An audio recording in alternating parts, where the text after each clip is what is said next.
William Morrow and HarperAudio present Dark Towers, Deutsche Bank, Donald Trump, and an Epic Trail of Destruction. By David Enrich. Read by B.J. Harrison. Author's Note.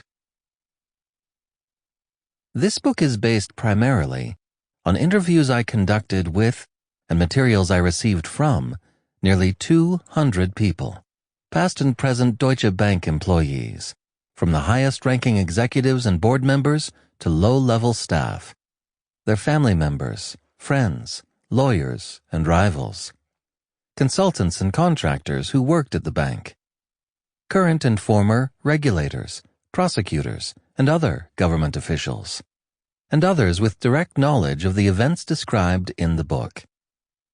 Some of these people shared emails, letters, photos, bank documents, audio and video recordings, and other primary source materials. Most agreed to help me on the condition that I not identify them as sources. When faced with conflicting accounts of specific incidents, I have used the descriptions that strike me as the most plausible, based on factors including the credibility of different sources. In some cases, I have included dissenting accounts in footnotes. I also drew on decades of journalism and academic research, as well as court filings, government documents, bank archives, and recordings and transcripts of conversations about Deutsche Bank, the banking industry, and the book's characters. Those sources are detailed at the end of the book. Prologue. It was a little before 1 p.m. when a wiry American emerged from the tube station into a drizzle, the type of dreary January weather that earns London its reputation as a depressing place during the long winter months. The man looked around Sloane Square. Normally, even in this dark season, the block was pretty and bustling with shoppers. This Sunday in early 2014, it was desolate. Val Brokesmith didn't feel well.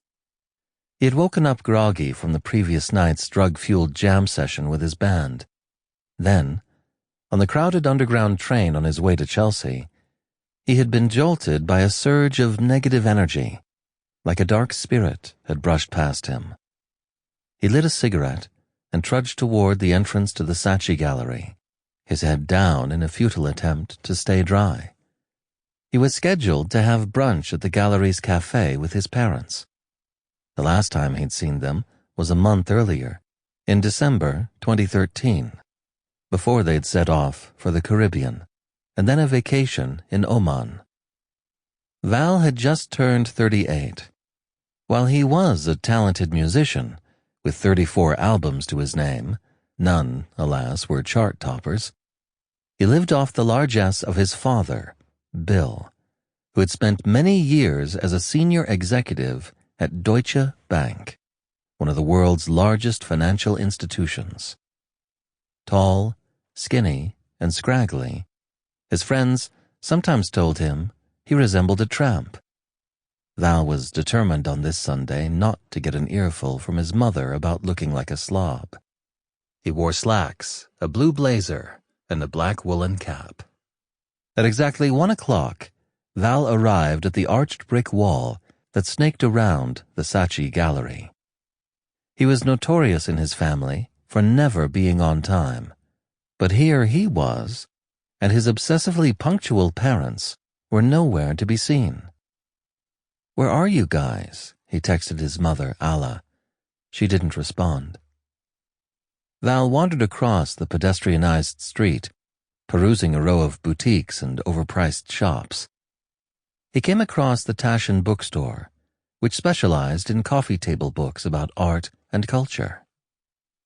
For the past couple of years, Val had been collecting rare first editions. The older and more famous the author, the better. He was so into his hobby that he had done volunteer work for an organization that gathered unwanted books from estate sales and distributed them to needy children. Sample complete. Ready to continue?